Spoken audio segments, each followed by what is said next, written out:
Hello friends, welcome to my YouTube channel. आज मैं आपके लिए लाया हूँ एक और ऑर्गेनिक का बहुत ही इम्पोर्टेंट टॉपिक। वो है आपका न्यूक्लियोफिलिक सब्स्टिट्यूशन रिएक्शन का जो सेकेंड पार्ट है, SN1 रिएक्शन में।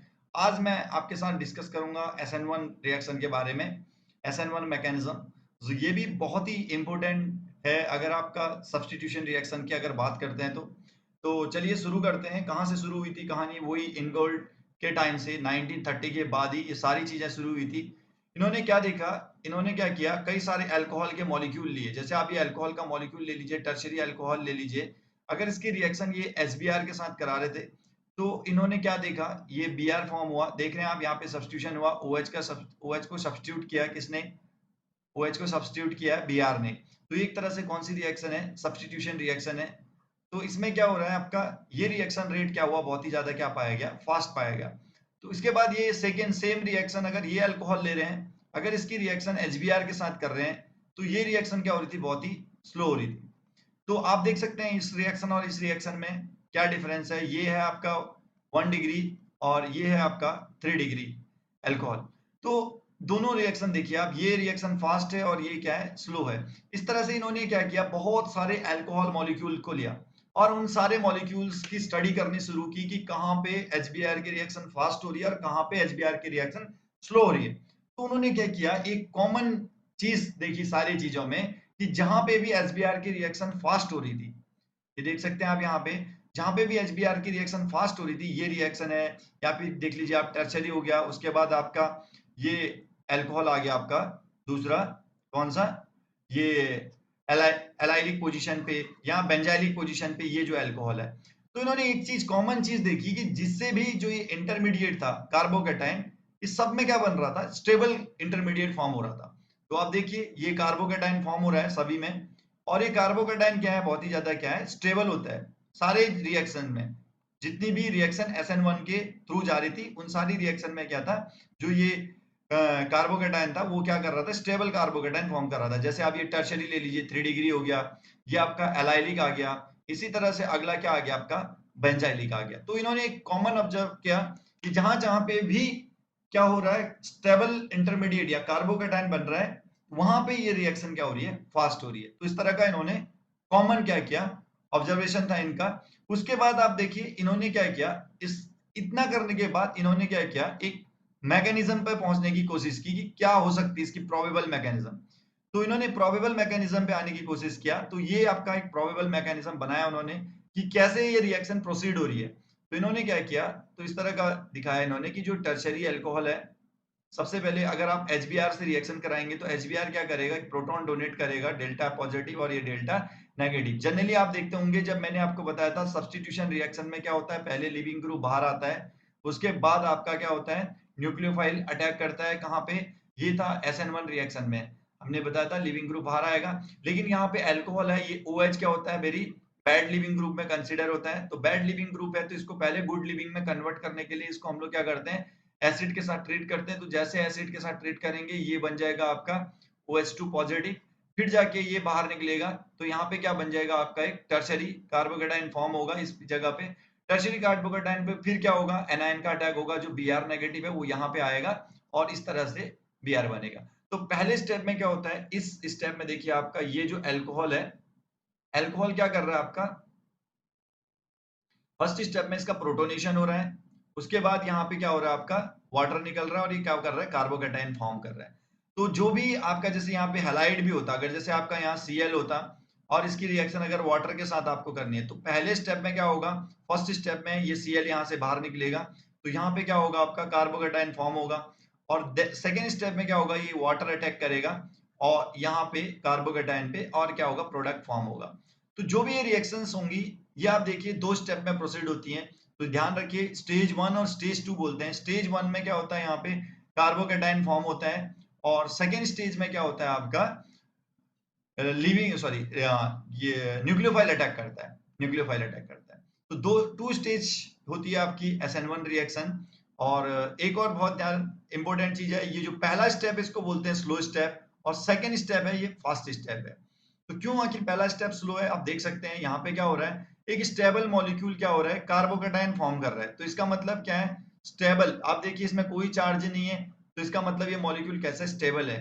और ये क्या है आपका अनस्टेबल है, क्योंकि आपका कार्बोकेटाइन है। अब मैं स्टेबल कार्बोकेटाइन बोल रहा हूँ, लेकिन कार्बोकेटाइन और सभी क्या होंगे, अनस्टेबल होंगे। बट कंपेयर करेंगे अगर 1 डिग्री 2 डिग्री और 3 डिग्री में, तो 3 डिग्री क्या होगा, ज्यादा स्टेबल होगा। तो ये अनस्टेबल में जा रहा है, तो इसीलिए ये रेट क्या होगा आपका, स्लो होगा। जब सेकेंड स्टेप में Br नेगेटिव या कोई सॉरी OH नेगेटिव अटैक करेगा यहाँ पे, तो ये स्टेप फास्ट होगा, क्योंकि फिर से क्या होगा, अनस्टेबल से कहाँ जा रहा है, स्टेबल में जा रहा है। तो कई बार ये क्वेश्चन पूछा जाता है आपका SN1 रिएक्शन में, why the first step is slow and second step is fast. तो ये ध्यान रखिए, आपका स्लो क्यों है, क्योंकि स्टेबल से अनस्टेबल में कन्वर्ट हो रहा है। सेकंड स्टेप फास्ट क्यों है, क्योंकि अनस्टेबल से कहाँ जा रहा है, स्टेबल में जा रहा है। और एक और इंपॉर्टेंट चीज यार, मैं बार बार यूज करूंगा स्टेबल कार्बोकेटाइन की स्टेबिलिटी की बात, मैं बोलूंगा जैसे 3 डिग्री कार्बोकेटाइन ज्यादा स्टेबल होते हैं कंपेयर टू 2 डिग्री और 1 डिग्री। इसका मतलब ये नहीं है कि कार्बोकेटाइन स्टेबल होने का मतलब ये नहीं है कि आप बहुत उनका लाइफ टाइम होगा, या फिर आप एक रिएजेंट बोतल में आप उसको रख सकते हो लेबोरेटरी में, ऐसा नहीं रहता। स्टेबिलिटी का यहाँ पे मीनिंग क्या है, यहाँ पे स्टेबिलिटी का रिलेटिव स्टेबिलिटी का मतलब है, अगर 1 डिग्री, अगर इसका लाइफ टाइम से मतलब अगर 1 डिग्री का लाइफ टाइम अगर पिको सेकेंड रेंज में है, तो 2 डिग्री का थोड़ा सा ज्यादा होगा नैनो सेकेंड रेंज में, और 3 डिग्री का थोड़ा सा और ज्यादा। तो ये रिलेटिव स्टेबिलिटी की बात आ रही है। आप ये मत सोचिए कभी भी, कई लोगों को, बच्चों को ये डाउट होता है कि जब स्टेबल बोल रहे हैं तो फिर आखिर क्यों, आखिर इसको हम लोग नहीं रख सकते। स्टेबल मींस ये रिलेटिव स्टेबिलिटी की बात हो रही है, कंपेयर कर रहे हैं 1 to 3 डिग्री आपस में, तब मैं एक स्टेबल वर्ड बोलूंगा। ओके, तो ये ध्यान रखिए, बहुत ही इंपॉर्टेंट वर्ड लिखा होगा है। कार्बोकेटाइन की जब स्टेबिलिटी आती है, हम लोग रिलेटिव स्टेबिलिटी की बात करते हैं। We can not keep in a shell, in a bottle, on the cell. Okay, ये लेबोरेटरी में स्टोर नहीं कर सकते आप। नेक्स्ट आता है आपका, जब लोगों ने एक मैकेनिज्म ड्रॉ कर दिया, आप मैकेनिज्म में देख रहे होंगे, लोगों ने बोला कि यार ये कार्बोकेटाइन फॉर्म करता है इंटरमीडिएट में, और उसके बाद क्या होता है, न्यूक्लियोफाइल अटैक करता है, तो इस थ्रू क्या बनता है, प्रोडक्ट बनता है। भाई अब जैसे कहानी शुरू हुई, तो लोगों ने क्या किया, अब इसके पीछे पड़ गए लोग कि हाँ कार्बोकेटाइन फॉर्म होता है, इन्होंने एक प्रपोज मैकेनिज्म थी, प्रपोज अब ये कंफर्म करना था कि हाँ कार्बोकेटाइन ही फॉर्म होता है रिएक्शन में। और सेकेंड चीज, दूसरा इंपॉर्टेंट चीज देखना था कि कार्बोकेटाइन अगर फॉर्म हो रहा है तो उसका स्ट्रक्चर क्या है, कैसे उसका स्ट्रक्चर बनाए हम लोग कार्बोकेटाइन का। तो ये दो बहुत इंपॉर्टेंट चीज, वेदर तभी ये देखना चाह रहे थे कि कार्बोकेटाइन फॉर्म होता है कि नहीं होता। सबसे पहले कार्बोकेटाइन मतलब क्या है, कार्बन पे पॉजिटिव चार्ज। तो कार्बोकेटाइन फॉर्म होगा कि नहीं होगा, इसके लिए इन्होंने क्या किया, मास स्पेक्ट्रोमेट्री की मदद ली। आपको पता होगा मास स्पेक्ट्रोमेट्री में जितना भी एनालिसिस होता है, मास स्पेक्ट्रोमेट्री का बेसिक कंपोनेंट्स आपको पता होंगे। सबसे पहले हम लोग क्या करते हैं, सैंपल को क्या कर रहे हैं, वेपराइज करते हैं। उसके बाद हम लोग क्या करते हैं, उसको आयनाइजेशन करते हैं। आयनाइजेशन करने के बाद हम लोग क्या करते हैं, मास एनालाइजर के अंदर डालते हैं। मास एनालाइजर के बाद हमारा सैंपल कहाँ पे आता है, डिटेक्टर पे आता है। तो यहाँ पे क्या होता है, देखो मास एनालाइजर क्या करता है, जो हम यहाँ पे क्या करते हैं, आयनाइजेशन स्टेप होता है। आयनाइजेशन स्टेप में हम लोग उसको क्या करते हैं, चार्ज क्रिएट करते हैं। तो चार्ज क्रिएट करते हैं, तो मास स्पेक्ट्रोमेट्री में जो डिटेक्शन होता है वो किसके बेसिस पे होता है, आपको पता होगा, M/Z के बेसिस पे, मास बाई चार्ज के रेशियो के बेसिस पे हम लोग उनको क्या करते हैं, डिटेक्ट करते हैं। तो इससे पता चला कि कई सारे कार्बन इंटरमीडिएट फॉर्म हो रहे हैं। तो जैसे आप देख लीजिए, ये रिएक्शन है, मान लीजिए ये मॉलिक्यूल है, इसको क्या किया इन्होंने, इलेक्ट्रॉन बॉम्बार्ड किया, तो ये बोलते हैं आयनाइजेशन स्टेप। इसके बाद क्या हुआ, आयंस फॉर्म हो रहा है, देखिए। तो ये भी मॉलिक्यूल था, इसको भी इन्होंने आयनाइजेशन किया, तो देखा यहाँ पे भी क्या हो रहा है, स्टेबल एक इंटरमीडिएट फॉर्म हो रहा है। तो इस तरह से इन्होंने कई सारे डिटेक्ट तो कर लिया कि कार्बोकेटाइन क्या हो रहा है, फॉर्म हो रहा है। अब यार शुरुआत थी, अब लोगों ने पहले डिटरमाइन कर लिया कि हाँ भाई कार्बोकेटाइन फॉर्म होता है रिएक्शन में। अब कार्बोकेटाइन फॉर्म होता है तो उसके स्ट्रक्चर की तरफ जाना था। तो स्ट्रक्चर डिटर्मिनेशन की जब भी बात आती है, आपको पता होगा, स्ट्रक्चर डिटर्मिनेशन की जब भी बात आती है, आपको पता होगा कि हम लोग सबसे ज्यादा किसकी मदद लेते हैं, NMR की। और एक और इंपॉर्टेंट चीज बता देता हूँ, कई बार एक दो कंपैरिजन आ जाता है आपका। एक होता है कार्बेनियम आयन, इसको बोलते हैं कार्बेनियम आयन, तो ध्यान रखिए। और एक होता है कार्बोनियम आयन। मास स्पेक्ट्रोमेट्री में क्या हो रहा था, कई बार अगर आप CH4 की रिएक्शन अगर H पॉजिटिव आयन के साथ कर रहे हैं, तो एक तरह से CH5 पॉजिटिव फॉर्म होता है। CH5 पॉजिटिव, आप कई बार सोचेंगे कि इसके ऊपर भी पॉजिटिव चार्ज है, ये भी कार्बोकेटायन है, और ये भी एक क्या बोल सकते हैं आप, इसकी किसकी तरह बिहेव करेगा, इलेक्ट्रॉन डेफिशिएंट स्पीशीज की तरह बिहेव करेगा, जबकि ऐसा नहीं होता। CH5 क्या है आपका, CH4 ऑलरेडी क्या है, इसका ऑक्टेट कंप्लीट है। तो इसमें क्या हो रहा है, H पॉजिटिव का अटैक कर रहे हैं, तो ये क्या करता है, एक 5 बॉन्ड फॉर्मेशन करता है। किस तरह से बॉन्ड फॉर्मेशन करता है, ये मैं आपके साथ अगले कई किसी वीडियो में डिस्कस करूंगा। यहाँ पे भी कितने इलेक्ट्रॉन का बॉन्ड है, 8 है टोटल इलेक्ट्रॉन्स। लेकिन ये किसकी तरह बिहेव नहीं करता है, यहाँ पे कोई भी एम्प्टी ऑर्बिटल नहीं है, और ये भी क्या नहीं है, इलेक्ट्रॉन डेफिशिएंट स्पेसिस नहीं है ये। और इसमें कार्बोकैटायन और सॉरी ये दोनों ही कार्बोकैटायन कैटेगरी में आते हैं, क्योंकि कार्बन पे पॉजिटिव चार्ज है तो इसको बोलते हैं आपको कार्बोकैटायन। तो दोनों ही कार्बोकैटायन है, लेकिन इन दोनों में डिफरेंस क्या होता है, कार्बेनियम आयन और कार्बोनियम आयन। कार्बेनियम आयन में जो कार्बन है वो 3 बॉन्ड बनाता है, कार्बोनियम आयन में क्या करता है, 5 बॉन्ड का फॉर्मेशन करता है। और यहाँ पे इलेक्ट्रॉन कितने होते हैं टोटल, अगर कार्बेनियम आयन की बात करेंगे, जो ये है आपका, इसमें कितने इलेक्ट्रॉन होते हैं, 6 इलेक्ट्रॉन रहते हैं। जबकि कार्बोनियम आयन में कितने, कार्बोनियम आयन में सॉरी 8 इलेक्ट्रॉन है। कार्बोनियम आयन दोनों में एक छोटा सा डिफरेंस, यहाँ पे क्या होता है, हमेशा अनहाइब्रिड ऑर्बिटल रहता है। आप देख सकते हैं इस तरह से, अगर 3 बॉन्ड है तो उसका क्या होगा, एक अनहाइब्रिड ऑर्बिटल रहेगा जिसमें क्या रहेगा, पॉजिटिव चार्ज रहेगा। और पॉजिटिव चार्ज, अब यहाँ vacant orbital means positive charge हो गया आपका। और ये एक इलेक्ट्रॉन डेफिशिएंट स्पीसीज है, इनके पास इलेक्ट्रॉन की कमी है, तो ये किसकी तरह बिहेव कर सकते हैं, लुईस एसिड, या फिर आप इलेक्ट्रॉन एक्सेप्ट कर सकते हैं न्यूक्लियोफाइल से। ओके, तो नेक्स्ट आता है आपका, ये कई बार आपको कंफ्यूजन होती है, कई बुक पहले जब हम बचपन में पढ़ते हैं तो कार्बोनियम आयन वेरी सिंपल उसको उसमें लिख देते हैं कार्बोकैटायन को। तो ध्यान रखिए दोनों ही कार्बोकैटायन की कैटेगरी में आते हैं, इसमें भी हम लोग 2 कैटेगरी के पढ़ते हैं, कार्बेनियम आयन और कार्बोनियम आयन। ठीक है, ये कार्बोनियम आयन कैसे बनता है, जैसे अमोनिया है, अमोनिया में अगर आप H पॉजिटिव की रिएक्शन कराएंगे तो इसको क्या बोलते हैं, अमोनियम आयन बोलते हैं। इसीलिए जब मीथेन में अगर H पॉजिटिव का अटैक करता है तो इसको बोलते हैं आपका कार्बोनियम आयन। ओके, ये ध्यान रखिए, कई बार कंफ्यूजन होती है कार्बोनियम आयन और कार्बोनियम आयन में क्या है। अब यार मैंने आपको बताया कि जब आप इंटरमीडिएट आपके ये फॉर्म हो रहे हैं, क्या, कार्बोकैटायन या सॉरी कार्बोनियम आयन, कार्बेनियम आयन, तो कार्बेनियम आयन को आप डिटेक्ट करने की बात थी। अब जैसे मान लीजिए आपका ये इंटरमीडिएट फॉर्म हो रहा है, तो इस इंटरमीडिएट को डिटरमाइन करना था आपको, कार्बेनियम आयन है तो इसको आपको क्या करना है, डिटरमाइन करना है। अब ये डिटरमाइन आपको पता होगा, स्ट्रक्चर डिटरमिनेशन के लिए हम लोग किसकी तरफ जाते हैं, एनएमआर की तरफ जाते हैं। यार अगर इसको आप सॉल्यूशन में डालेंगे ना, तो सॉल्यूशन में क्या होगा, ये स्ट्रक्चर ऐसा रहेगा ही नहीं, ये क्या कर जाएगा तुरंत सॉल्यूशन में, जैसे मान लो आप कोई वाटर मॉलिक्यूल ले लीजिए, किसी में भी डिसॉल्व करने की कोशिश करेंगे, तुरंत ये मान लो न्यूक्लियोफाइल सॉल्यूशन में, आप ऐसा होता ही नहीं है कभी कि केवल कार्बोकैटायन रहे वहां पे। तो उसमें क्या होता है कि यार ये जो न्यूक्लियोफाइल होता है ये इसके साथ रिएक्ट कर जाता है, तो आपके पास क्या नहीं रहेगा सॉल्यूशन में, कभी भी ये इंटरमीडिएट अवेलेबल नहीं रहेंगे। क्योंकि और दूसरा चीज मैंने बताया कि आपको क्या, मैंने क्या बोल दिया कि ये जो इंटरमीडिएट होते हैं ये बहुत ही क्या होते हैं, शॉर्ट टाइम के लिए फॉर्म होते हैं। तो अब यार उसके बाद क्या हुआ, तो कुछ साइंटिस्ट थे, उन्होंने अब ये कोशिश किया कि इस कार्बोकैटायन को हम लोग सॉल्यूशन में एज सच बनाएंगे, मतलब उसके बाद ये किसी से रिएक्ट नहीं करना चाहिए सॉल्यूशन। इसका मतलब क्या है, कि सॉल्यूशन क्या होना चाहिए, सॉल्यूशन में कोई भी क्या नहीं रहना चाहिए, ये नहीं रहना चाहिए न्यूक्लियोफाइल, न्यूक्लियोफाइल नहीं रहना चाहिए। तो उन्होंने क्या किया ना, तो उन्होंने एक सॉल्वेंट बनाने की कोशिश की जिसको बोलते हैं ये नॉन न्यूक्लियोफिलिक एनायंस बोलते हैं। इन्होंने क्या किया, एक सॉल्वेंट तैयार करने की कोशिश किया, तो उसमें इसी को कई कई वर्ड ये भी बोल देते हैं स्टेबल कार्बोकैटायन प्रपोज्ड इन super acid media. Super acid generally हम लोग बोलते हैं कि जो प्योर प्योर वो होता है H2SO4, उससे ज्यादा जिसकी एसिडिटी होती है उसको हम लोग बोलते हैं सुपर एसिड, सुपर एसिड। जैसे इनके लिए एक वर्ड यूज करते हैं, हेमेट वैल्यू होती है, हेमेट वैल्यू की वैल्यू के बेसिस पे हम लोग क्या करते हैं, सुपर एसिड को डिफाइन करते हैं। जैसे ये SbF5 और HF का कॉम्बिनेशन जो होता है SbH5 और HF का कॉम्बिनेशन, इसको हम लोग एक क्या बोलते हैं, सुपर एसिड बोलते हैं, सुपर एसिड। तो सुपर एसिड के इन्होंने क्या किया, एक सॉल्वेंट तैयार किया ये सुपर एसिड्स में। सुपर एसिड में इन्होंने देखा अपने सेंटर एटम जो है उससे क्या है, बहुत ज्यादा इलेक्ट्रोनेगेटिव एलिमेंट है, तो ये सारा का सारा जो इलेक्ट्रॉन डेंसिटी जो सेंटर पे है वो अपने ओर क्या कर लेंगे, अट्रैक्ट कर लेंगे। तो जो सेंटर पे जो नेगेटिव चार्ज है ये क्या नहीं कर पाएगा, अपना नेगेटिव चार्ज कार्बेनियम आयन को क्या नहीं कर पाएगा, डोनेट नहीं कर पाएगा। इसका मतलब है कि ये जो बॉन्ड फॉर्मेशन हो रहा था अभी तक न्यूक्लियोफाइल और किसके बीच में, कार्बेनियम आयन के बीच में, तो ये बॉन्ड फॉर्मेशन नहीं होता हो पाएगा। तो ये क्या है, एक बहुत ही अच्छा इन्होंने क्या कर लिया, एक सॉल्वेंट तैयार कर लिया, ऐसा सॉल्वेंट जो किसकी तरह बिहेव नहीं कर पाएगा, अभी न्यूक्लियोफाइल की तरह बिहेव नहीं कर पाएगा। जैसे मान लीजिए आपकी ये रिएक्शन है व्हाट, अल्कोहल की, इन्होंने क्या किया, HF के साथ रिएक्ट करा, देखिए HF लिया, ये क्या है आपका कार्बोकैटायन फॉर्म हो गया। ये कार्बोकैटायन F नेगेटिव के साथ अटैक कर सकता था, लेकिन ये F नेगेटिव, जैसे F नेगेटिव बनेगा सॉल्यूशन में, वो किसके साथ रिएक्ट कर लिया, SbF5 के साथ, और ये SbF5 किसमें कन्वर्ट हो गया, SbF6 से। ये नॉन न्यूक्लियोफिलिक एनायन है, ये क्या नहीं कर पाएगा, इस कार्बोकैटायन के सॉरी हाँ कार्बोकैटायन के साथ क्या नहीं कर पाएगा, रिएक्ट नहीं कर पाएगा। तो इसका मीनिंग क्या है, इन्होंने क्या किया लिया, इस तरह से ये कार्बोकैटायन के स्ट्रक्चर को मतलब एज सच सॉल्यूशन में प्रिपेयर कर लिया।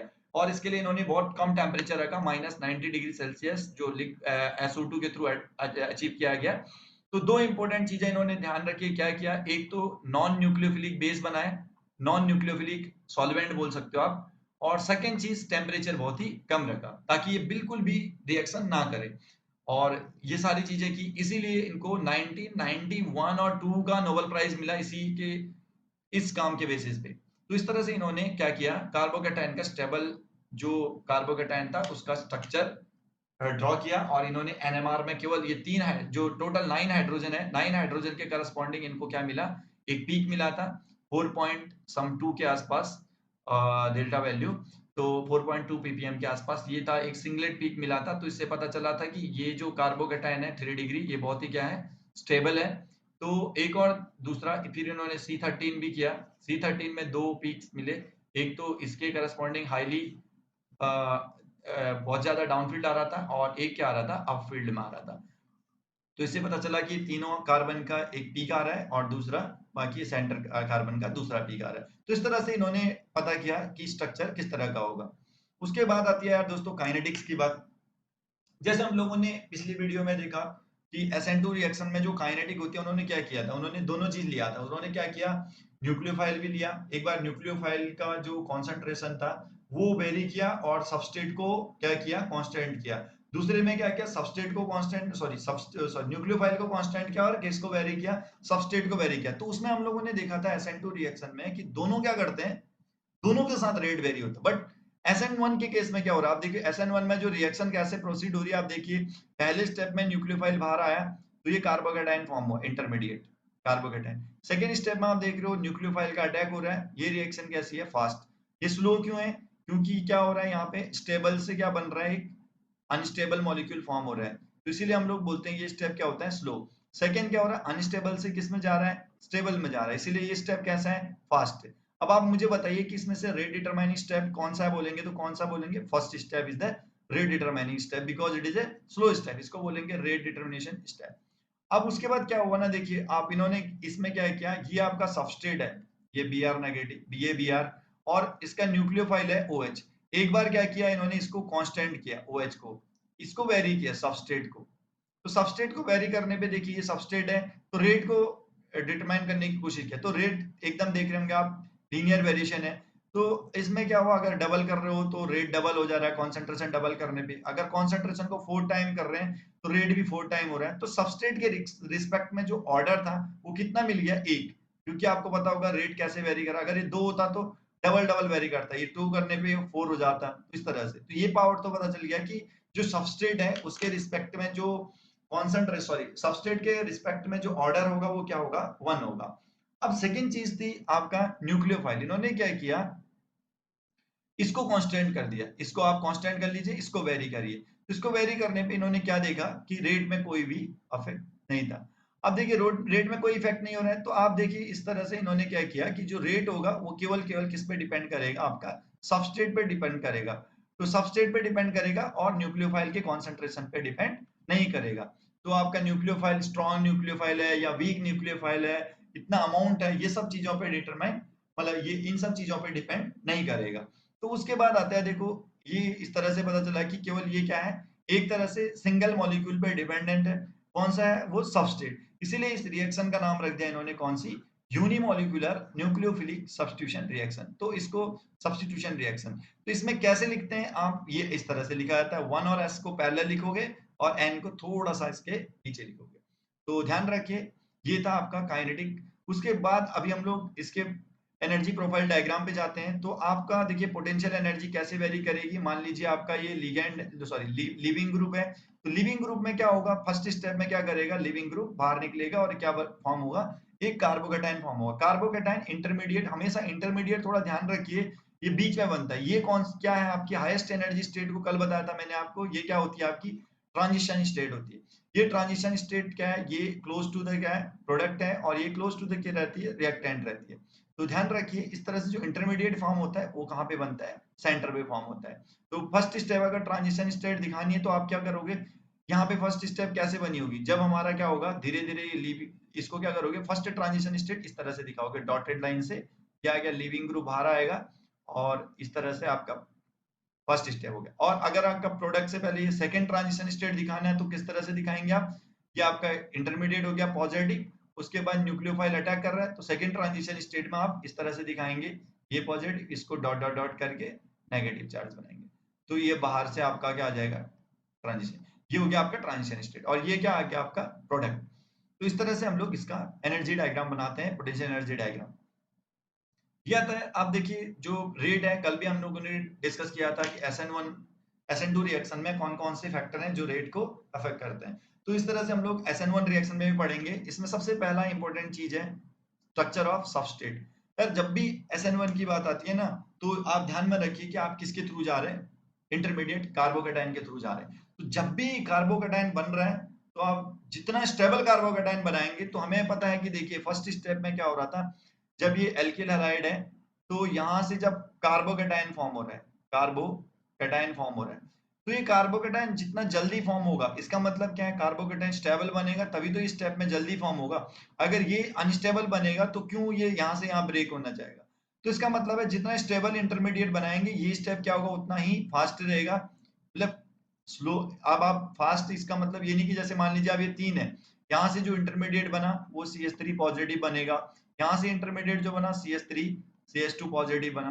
तो अगर आप इन दोनों के इंटरमीडिएट के स्टेबिलिटी की बात करेंगे तो ये ज्यादा स्टेबल बन रहा है, तो इसमें इससे इसके ट्रांसफर होने की प्रोबेबिलिटी क्या रहेगी, ज्यादा रहेगी कंपेयर टू इसके। तो इस तरह से 2 डिग्री में और भी ज्यादा रहेगी और 3 डिग्री में और भी ज्यादा रहेगी।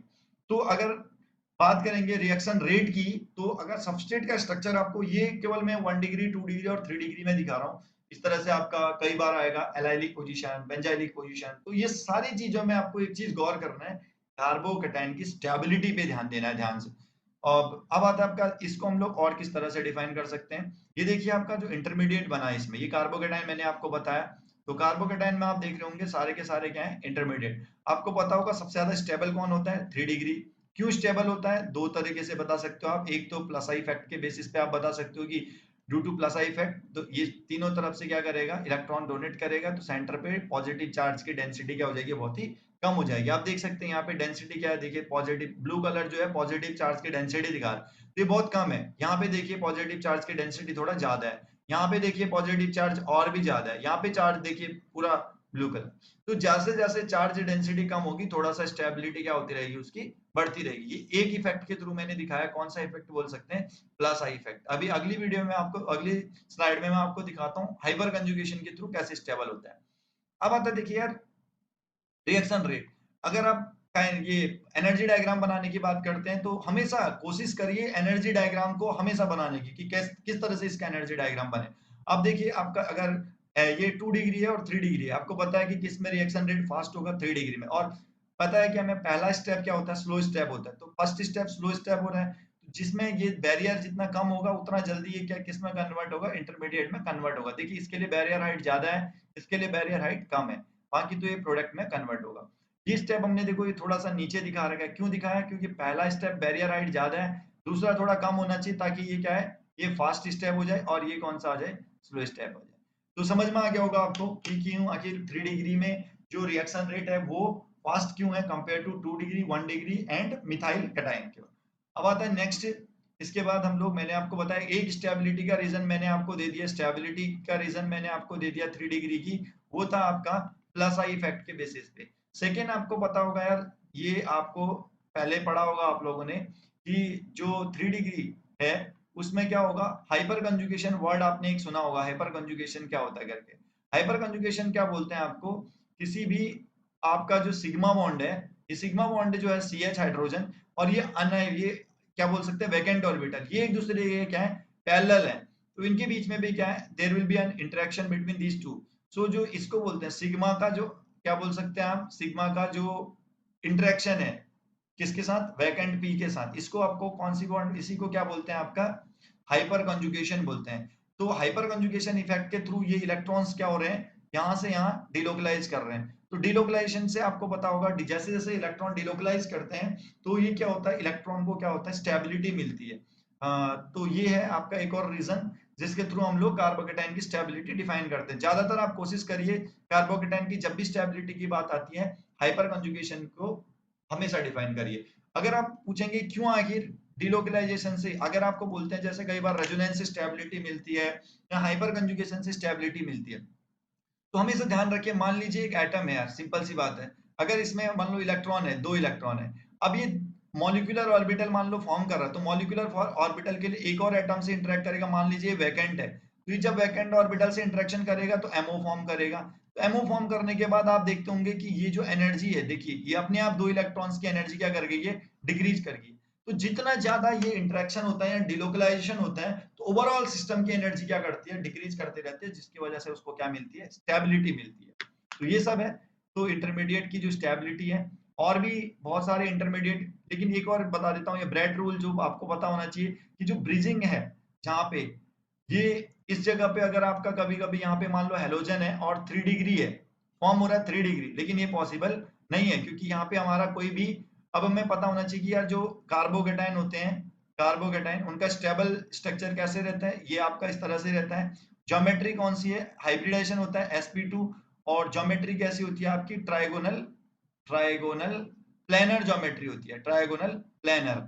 और बॉन्ड एंगल कितना डिग्री, 120 डिग्री। आखिर 120 डिग्री क्यों होता है, क्योंकि देखिए ये इस तरह से रहना चाहते हैं कि इनके बीच में जो एंगल, जो ये इलेक्ट्रॉन इलेक्ट्रॉन रिपल्शन है, ये क्या रहे, मिनिमम रहे। कोई भी अगर आपसे पूछता है कि किसी मॉलिक्यूल का एंगल 120 डिग्री या 130 डिग्री क्यों है, कोई मॉलिक्यूल इस तरह से क्यों है कि एंगल इतना, तो वहां पे हम लोगों को पता चलता है कि उस एंगल पे उस मॉलिक्यूल का क्या है, इलेक्ट्रॉनिक रिपल्सन क्या होता है, मिनिमम होता है, जिसकी वजह से क्या होता है, जो मॉलिक्यूल होता है वो लोएस्ट एनर्जी स्टेट पे रहता है, और इसी वजह से वहां पे क्या रहता है, वो स्टेबल रहता है। तो ध्यान रखिए, आपका कार्बोकेटाइन है, sp2 हाइब्रिडाइजेशन है, 120 डिग्री बॉन्ड एंगल है, और स्ट्रक्चर क्या है, ट्राइगोनल प्लेन है। अब ये पोजीशन पे अगर आप कार्बोकेटाइन जनरेट करते हैं, तो क्या होगा, यहाँ पे कोई भी चांस में आप क्या नहीं बना सकते, प्लेनर नहीं हो। इसीलिए हम लोग बोलते हैं कि इस केस में कभी भी फॉर्म नहीं होता है कार्बोकेटाइन। अब देखिए दूसरा मैंने अभी बताया था एलाइलिक कार्बोकेटाइन, ये किस तरह से, ये देखिए 1 डिग्री है, 1 डिग्री है, तब भी क्या कर रहा है वो, ये SN1 रिएक्शन फेवर कर रहा है। जनरली मैंने आपको बताया था कि स्टेबिलिटी की बात आती है तो तभी हम लोग क्या करते हैं, मतलब SN1 रिएक्शन के थ्रू जाते हैं। लेकिन ये जो एलाइलिक है, बेंजाइलिक होते हैं, ये भी क्या होते हैं, SN1 रिएक्शन के थ्रू जाते हैं। क्यों, क्योंकि जो इनकी स्टेबिलिटी है वो कैसे गेन होती है, वो स्टेबिलिटी गेन होती है आपका रेजोनेंस के थ्रू। मैंने आपको बताया अभी कि जैसे मान लीजिए यहाँ पे आपको, सॉरी, यहाँ पे आपका क्या चार्ज जनरेट हुआ, पॉजिटिव चार्ज, और आपको पता होगा रेजोनेंस किस तरह से होता है, ये इलेक्ट्रॉन यहाँ डिलोकलाइज करेंगे, तो यहाँ पे क्या हो रहा है, चार्ज का डिलोकलाइजेशन हो रहा है, जिसकी वजह से क्या हो गया, सिस्टम की क्या करेगा, ओवरऑल एनर्जी क्या हो जाएगी, कम हो जाएगी इलेक्ट्रॉन्स की। तो इस वजह से उसको क्या मिलती है, स्टेबिलिटी मिलती है। और ये आपका, अगर रिएक्शन रेट की बात करेंगे, ये 1 डिग्री है प्राइमरी, देखिए इसमें रिएक्शन रेट बहुत ही स्लो है, 0.07। अगर मैं SN1 की बात कर रहा हूँ, सब जगह SN1 रिएक्शन की बात, यहाँ पे 2 डिग्री में थोड़ा बढ़ गया, 3 डिग्री में और भी ज्यादा है, एलाइलिक पोजीशन पे और भी ज्यादा है, ये भी एलाइलिक पोजीशन, ये और भी एलाइलिक होने के बाद क्या हो रहा है, इसमें किसका रेट क्यों ज्यादा है, देखिए ये 2 टाइप के एलाइलिक मैं आपको दिखा रहा हूँ। ये है एक एलाइलिक, ये Cl है, अगर ये यहाँ पे Cl रिमूव करेगा तो ये इस तरह का फॉर्म होगा स्ट्रक्चर, यहाँ पे पॉजिटिव चार्ज आया।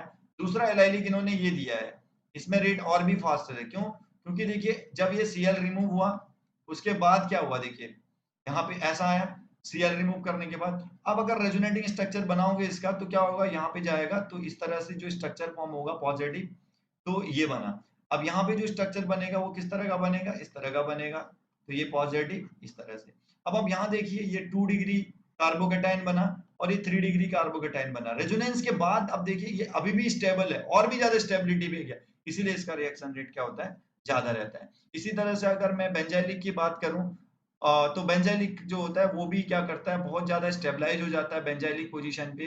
क्या है आपका, ये डबल बॉन्ड है, इसके बाद ये आ गया CH2Cl, ये जो अगर Cl निकलता है तो यहाँ पे निकलने के बाद आपका जो मॉलिक्यूल बनेगा, ये पॉजिटिव चार्ज आएगा, तो ये क्या होगा, रेजोनेंस के थ्रू क्या हो जाएगा, स्टेबल बन जाएगा, रेजोनेंस के थ्रू क्या हो जाएगा, स्टेबलाइज हो जाएगा। इसीलिए हम लोग बोलते हैं ये भी क्या करता है, बहुत ही ज्यादा किस रिएक्शन को फेवर करता है, SN1 रिएक्शन को फेवर करता है। तो ध्यान रखिए SN1 के लिए जब भी बात आ रही है, बार बार हम लोग क्या देख रहे हैं, इंटरमीडिएट की स्टेबिलिटी की बात कर रहे हैं।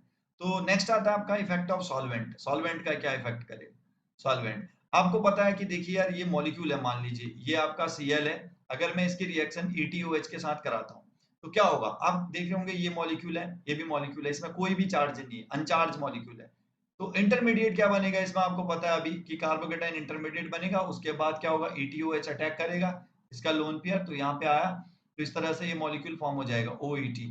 तो आप देख रहे होंगे यहाँ पे कोई चार्ज नहीं था स्टार्टिंग में, फिर इंटरमीडिएट में क्या बना, चार्ज बना, उसके बाद क्या है आपका, ये मॉलिक्यूल फॉर्म हुआ। अब यार इसको हम लोगों को, अगर आप ये स्टेबलाइज करोगे तो ज्यादा से ज्यादा ये बनेगा, तभी तो ज्यादा प्रोडक्ट बनेगा।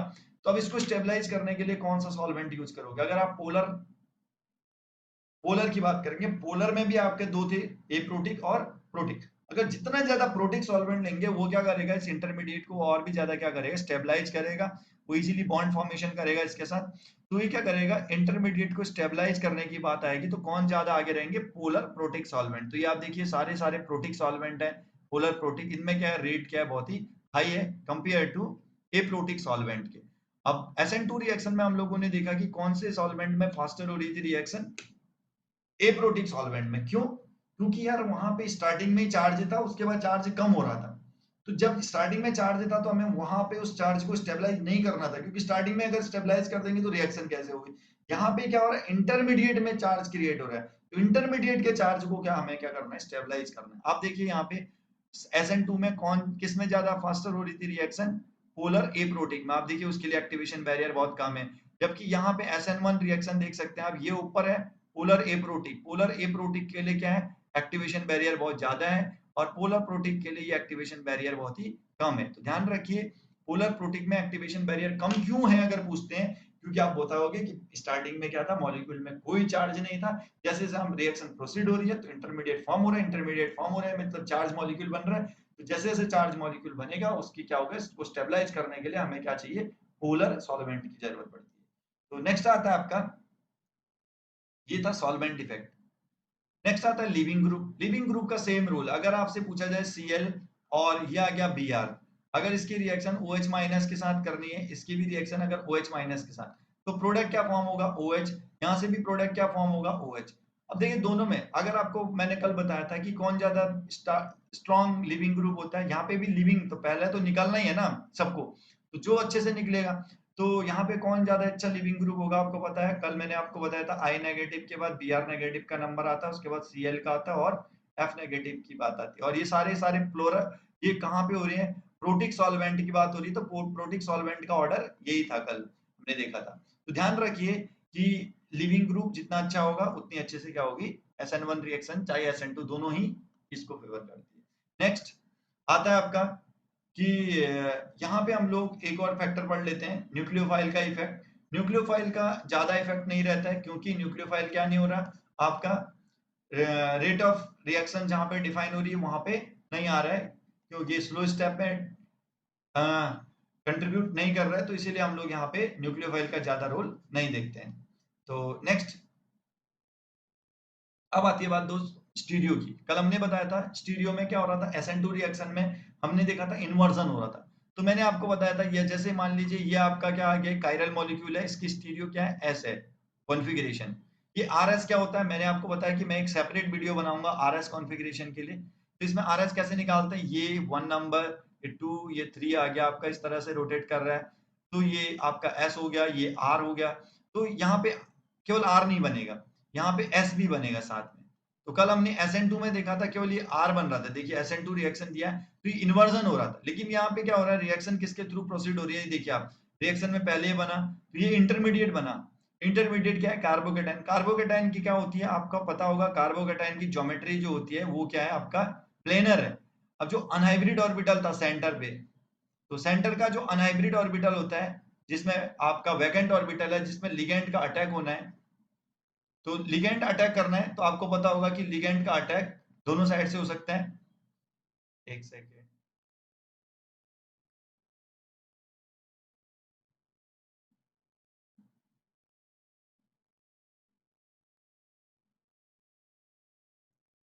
जो लिगेंड है वो दोनों साइड से अटैक कर सकता है। ये इस तरह से है, देखिए मॉलिक्यूल, तो लिगेंड क्या है, न्यूक्लियोफाइल जो है,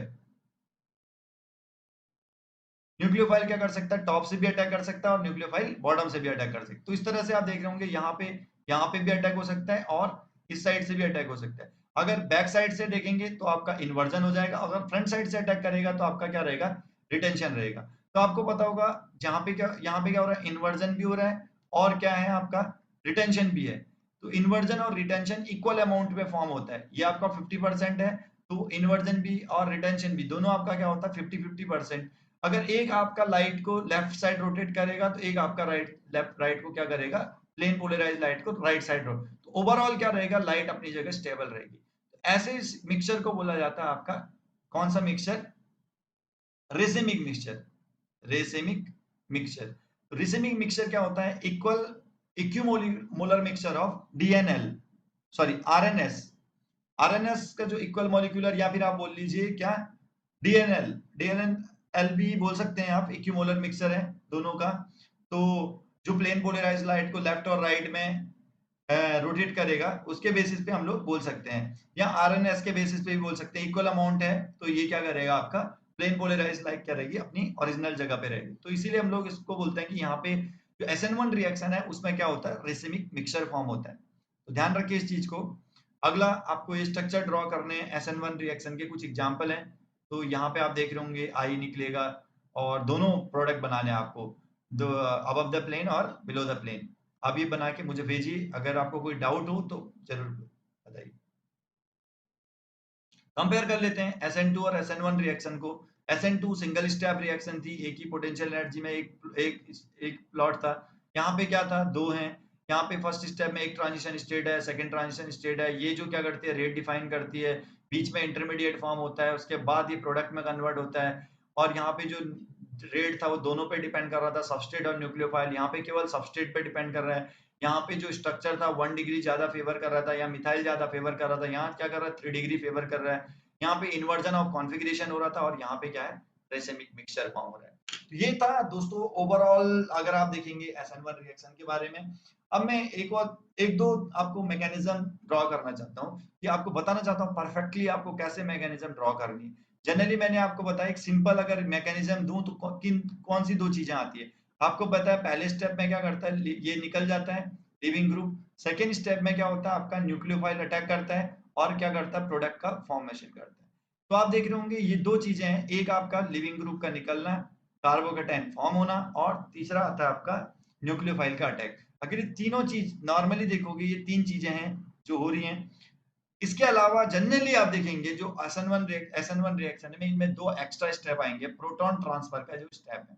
इसको कैसे आती है ये हम लोग देखते हैं इस रिएक्शन के थ्रू। जैसे आपका मान लीजिए कोई ये 3 डिग्री अल्कोहल मॉलिक्यूल ले लीजिए। आपको पता है कि ये OHR क्या होता है, बेड लिविंग ग्रुप होता है। क्यों होता है ये OH बेड लिविंग ग्रुप, ये मैंने कल की वीडियो में डिस्कस किया था कि गुड लिविंग और बैड लिविंग कैसे डिफाइन करते हैं। अब ये बेड लिविंग ग्रुप है तो इसमें क्या होता है, डायरेक्टली कभी भी क्या नहीं होता, कार्बोकेटाइन फॉर्म नहीं होता है, ये बेड लिविंग ग्रुप है। उसके बाद हम क्या करते हैं ना, इसको इसको आप देखिए पहले इन्होंने क्या किया, इसका प्रोटोनेशन किया, इसको प्रोटोनेशन किया, प्रोटॉन ट्रांसफर। ये स्टेप आप लिखते रहिए कि एक एक स्टेप आप अच्छे से दिखाइए आप कर क्या रहे हैं। तो ये आ गया आपका पहले स्टेप में इन्होंने क्या किया, H पॉजिटिव का प्रोटोन यहाँ पे से आया देखो H2O, तो यहाँ से इन्होंने प्रोटॉन डोनेट किया, तो इसका प्रोटोनेशन हो गया H थ्रू।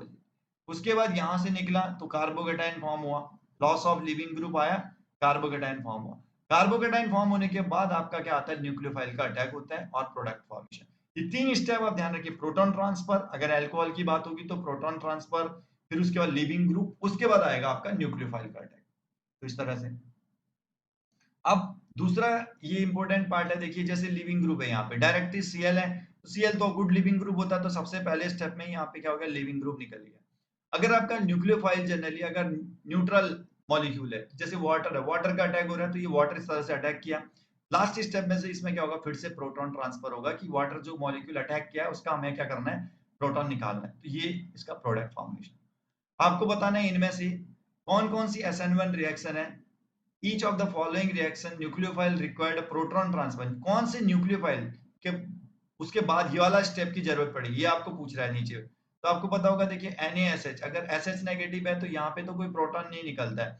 अगर H2S है यहाँ पे प्रोटॉन ट्रांसफर होगा, वाटर है यहाँ पे प्रोटॉन ट्रांसफर होगा, यहाँ पे प्रोटॉन ट्रांसफर होगा, यहाँ पे नहीं होगा, NaCl में भी नहीं होगा, NaNH2 में नहीं होगा, अमोनिया में होगा, OMe में नहीं होगा, OET में नहीं होगा, MeOH में होगा और KBr में नहीं होगा। इस तरह से बताना है आपको। तो ये आ गया। और कई जगह पे हम लोग क्या करते हैं, रीअरेंजमेंट करते हैं, क्योंकि आपको पता होगा यार जब भी कार्बोकेटाइन फॉर्म होता है तो हम लोग स्टेबल कार्बोकेटाइन को ढूंढने की कोशिश करते हैं सॉल्यूशन में। तो आप देख रहे होंगे यहाँ पे अगर ये रिएक्शन देखिए आप यहाँ पे बी आर नेगेटिव था, ये बाहर निकला। जैसे बी आर नेगेटिव बाहर निकला तो यहाँ पे क्या फॉर्म हो गया, कार्बोकेटाइन फॉर्म हुआ। ये कितना डिग्री कार्बोकेटाइन है, 2 डिग्री कार्बोकेटाइन। तो बगल से अगर आपका नियरेस्ट पोजीशन से नेक्स्ट पोजीशन से अगर आप एक कार्बन शिफ्ट कर सकते हैं तो यहाँ पे क्या हो रहा है, 3 डिग्री। ये मिथाइल ग्रुप पूरा का पूरा क्या हो गया, शिफ्ट हो गया यहाँ पे। तो 3 डिग्री कार्बोकेटाइन फॉर्म हो गया, उसके थ्रू क्या गया, अब देखिए यहाँ पे क्या हो रहा है, न्यूक्लियोफाइल अटैक कर रहा है और क्या कर रहा है, एक स्टेबल प्रोडक्ट की तरफ फॉर्म। ध्यान रखिए अगर कभी भी SN1 रिएक्शन में अगर जो इंटरमीडिएट है कार्बोकेटाइन इंटरमीडिएट, अगर वो 2 डिग्री से 3 डिग्री में कन्वर्ट हो सकता है तो आप हमेशा 3 डिग्री में कन्वर्ट करिए, ताकि आपका जो प्रोडक्ट होगा वो ज्यादा स्टेबल प्रोडक्ट फॉर्मेशन होगा। ये आ गया। तो ऑलमोस्ट ओवरऑल हम लोग कंप्लीट कर चुके हैं। आप देखिए 2 कोर स्टेप है आपका, लिविंग ग्रुप का निकलना और न्यूक्लियोफाइल का अटैक होना। 2 कोर स्टेप के अलावा हमने देखा कि यहाँ पे जनरली कौन कौन से एक्स्ट्रा स्टेप आते हैं, प्रोटॉन ट्रांसफर और इंटरमीडिएट में जो आता है कार्बोकेटाइन की स्टेबिलिटी की बात आती है। तो ये था दोस्तों ओवरऑल हमारा SN1 रिएक्शन। आप देखिए एग्जैक्ट अगर आप मैकेनिज्म ड्रॉ करना चाहते हैं, एक एक स्टेप ध्यान में रखिए। OH है, बैड लिविंग हुआ है, पहले इसका प्रोटोनेशन किया। प्रोटोनेशन भी कैसे कर रहे हैं ध्यान से देखिए, एक एसिड के थ्रू ये प्रोटोनेशन किया, फिर उसके बाद ये बाहर निकला, लिविंग ग्रुप, अच्छा लिविंग ग्रुप बन गया, ये बन गया। 2 डिग्री है तो फिर 3 डिग्री में कन्वर्ट हुआ, 3 डिग्री में, 3 डिग्री में कन्वर्ट हुआ, फिर जाके न्यूक्लियोफाइल का अटैक हुआ। न्यूक्लियोफाइल ये क्या था, न्यूट्रल था। फिर न्यूक्लियोफाइल से क्या हुआ, प्रोटॉन ट्रांसफर हुआ और ये प्रोडक्ट बना। ये एक एग्जैक्ट तरीका है मैकेनिज्म ड्रॉ करने पर। कई बार यार मैं कई बच्चों को पढ़ाता हूँ ना, उनके प्रोफेसर किस तरह से आंसर देते हैं, पूछते हैं कि ये मैकेनिज्म ड्रॉ करने के लिए आपका इतने नंबर ऑफ एरो बनाने हैं। समझ लीजिए वो एरो का भी ऑप्शन नहीं देते हैं कि कितने एक्स्ट्रा एरो बन। देखिए जैसे ये रिएक्शन है, इसमें कितने एरो हैं, 1 2 3 4 5 6 7, इस तरह से 7-8 एरो के बाद आपको बनाना है प्रोडक्ट। तो एग्जैक्ट एरो मैच करने के लिए भी आपको पूछा जाता है कई बार। तो ये होता है अगर आपका क्लियर कट अगर आपका कॉन्सेप्ट है तभी आप ये सब बना पाएंगे। ये एनर्जी प्रोफाइल डायग्राम है, स्टेप बाय ईच स्टेप में, जैसे यहाँ से यहाँ जा रही है, मान लीजिए पहला स्टेप है, ये स्टेप बनाना है आपको। तो यहाँ बना है, इसके बीच में एक ट्रांजिशन स्टेट, सेकंड से थर्ड के बीच में जा रही है, फिर से आप एक ट्रांजिशन स्टेट, इससे फिर से एक ट्रांजिशन स्टेट, इस तरह से आप हर एक स्टेप से बीच में एक ट्रांजिशन स्टेट दिखाइए और इस तरह से आपका क्या हो जाएगा, प्रोडक्ट का क्या होगा, फॉर्मेशन होगा। तो ओवरऑल दोस्तों ये था मेरा वीडियो SN1 रिएक्शन पे, और उम्मीद करता हूँ कि आपको पूरी तरह से SN1 रिएक्शन और SN2 रिएक्शन समझ में आ गए होंगे। और ये यार लग रहा होगा आपको कि मुझे, कई बार आपको लगता होगा कि मुझे ये नहीं सुनना है और ये नहीं जानना है, लेकिन मैं आपको बता देता हूँ कि ये छोटी-छोटी जो चीजें हैं, ये आपके बेसिक्स बहुत ही ज़्यादा मजबूत करेंगे और आपको फ्यूचर में बड़े-बड़े क्वेश्चंस अगर आपको सॉल्व करने हैं, तो उस समय ये बहुत काम आएँगे। आपको पूरा क्लियर कट नॉलेज होना चाहिए लिविंग ग्रुप का या सॉल्वेंट इफेक्ट का, ये सारी चीज़ों का। और अभी तो न्यूक्लियोफिलिसिटी का ऑर्डर, इलेक्ट्रोफिलिसिटी ऑर्डर, कार्बोकेटाइन की स्टेबिलिटी, सारी चीज़ों के बारे में पूरी अच्छी तरह से आपको पता होनी चाहिए। तो चलो मिलते हैं नेक्स्ट वीडियो में। Thank you so much.